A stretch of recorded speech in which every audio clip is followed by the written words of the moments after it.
nako. Kailangan questionin natin ito. Sama-sama po tayo.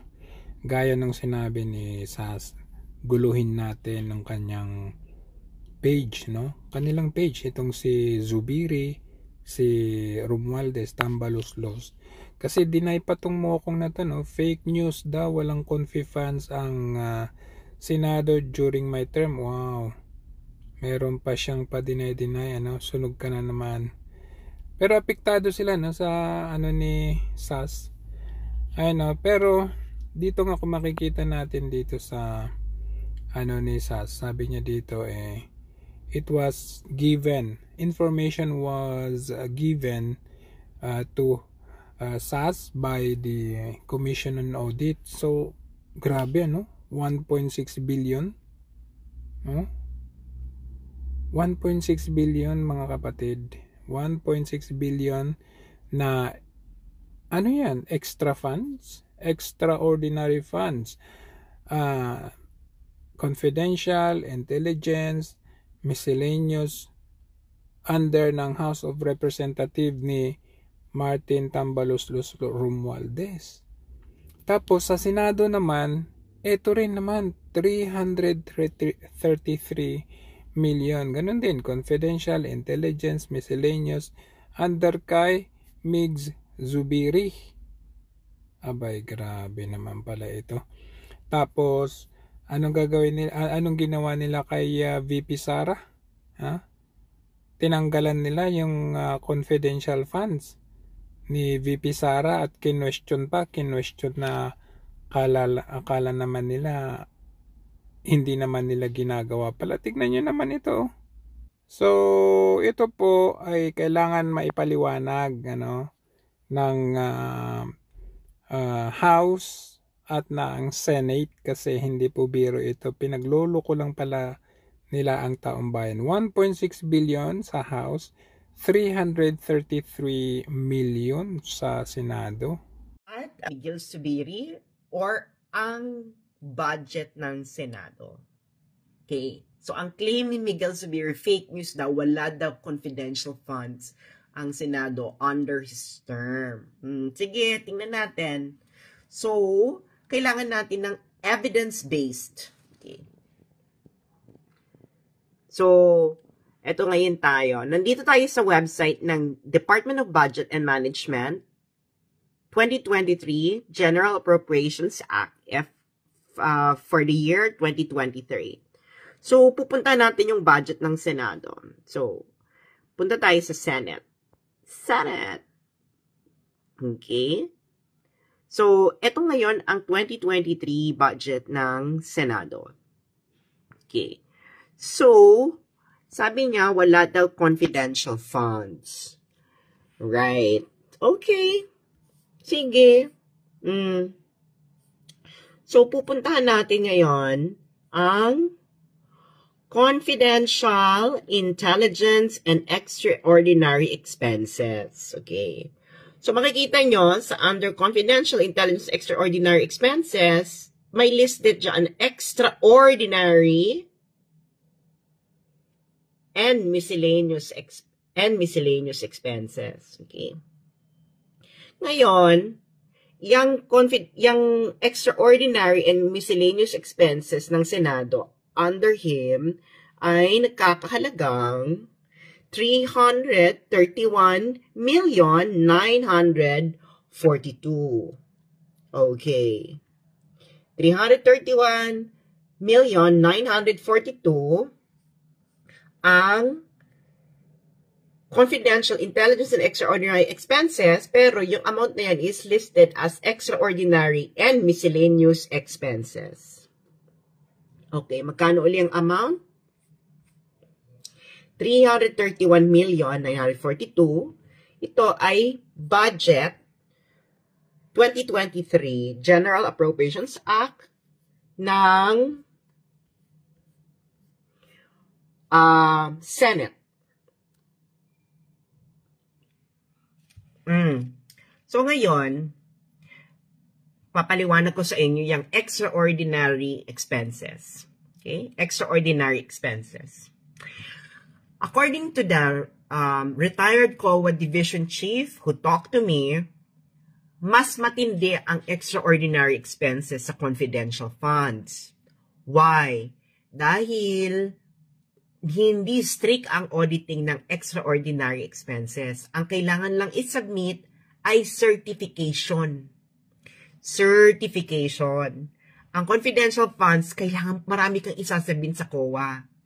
Sa extraordinary expenses, certification lang. So, ang tanong, Miguel Subiri, ano bang extraordinary expenses ninyo sa Senado?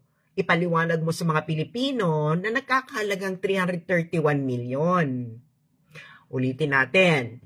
Senate President Miguel Subiri, ano ba ang extraordinary expenses ng Senado para meron kayong 331 million na gagastusin? Eh, hindi strict ang auditing ng extraordinary expenses. That's according to the COA Division Chief.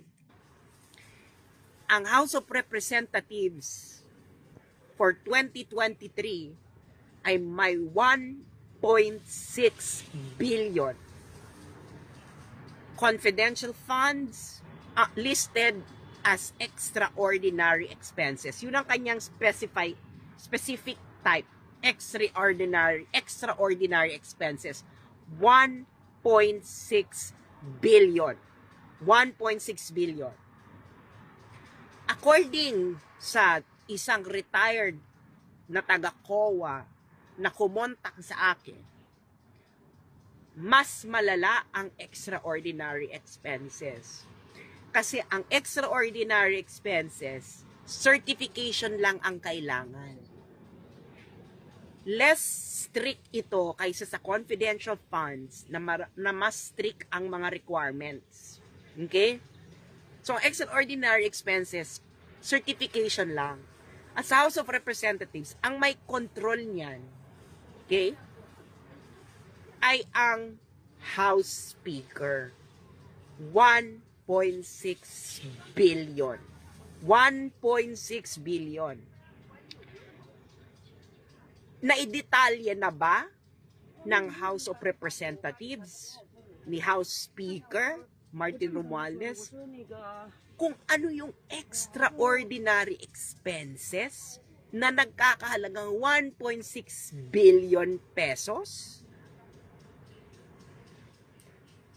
So, kung ikukumpara mo ito dun sa tina-target nila, yung 150 million na confidential funds ng DepEd, maning-mani yung 150 million kumpara sa 1.6 billion ng House of Representatives.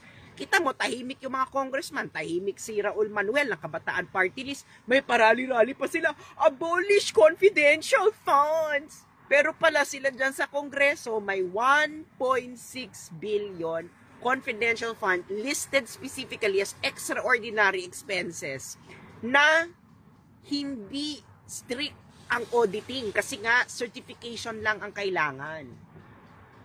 Okay. 1.6 billion. Okay. Itong 150 million confidential funds ng DepEd, ipanaliwanag kung saan gagamitin. Anti-sexual predators. Kasi nga, ang mga estudyante na under ng DepEd, no, ito yung mga schools nila, mga minors ito K-12. K-12. So, ito talaga yung mga tina-target ng mga pedophile. Okay? Ng mga dirty old men. Okay? Ng mga pedophile sa Pilipinas at sa ibang bansa. Diba? Yan. Ano pa? Saan pa daw gagamitin yung confidential fund? Para rin yung drug trafficking. Madalas ang tina-target din mga estudyante, NPA recruiters na nag-ooperate dyan sa mga high school, diba? Sa mga kabayan-bayanan, sa mga kaprobinsyahan, ang inyong katangahan. Bakit? Ang isa sa mga responsibilidad ng DepEd ay ang welfare ng mga estudyante. Ano nga ba ang mga issue ngayon na may security implication sa welfare ng mga estudyante? Itong issue ng sexual predation, ng drug trafficking, at ng NPA recruitment at iba pang insurgency recruitment. So 150 million yung nasa DepEd. Pero alam natin na ito'y gagamitin for the surveillance para maprotektahan ang mga estudyante sa sexual predation, drug trafficking, at sa NPA recruitment. Yung 1.6 billion po na extraordinary expenses na confidential fund ng House of Representatives, para saan po yan? Mga kababayan, no? Huwag tayong magpaloko sa mga to, no? Once is enough na niloko nila tayo, huwag na nating paulit-ulitin. Maraming salamat at sana lusubin ninyo ang Facebook page ni Tambaluslos at ipa-explain nyo sa kanya saan ginastos ang 2 billion travel expenses ng House of Representatives. Idetalye ang gastos ng extraordinary expenses ng House of Representatives na nagkakahalagang 1.6 billion. Maraming salamat po. At pati rin si Subiri, lusubin nyo yung yung kanyang Facebook page. Ipadetalye kay Subiri kung saan ginastos ang 331 million confidential fund listed as extraordinary expenses ng Senado.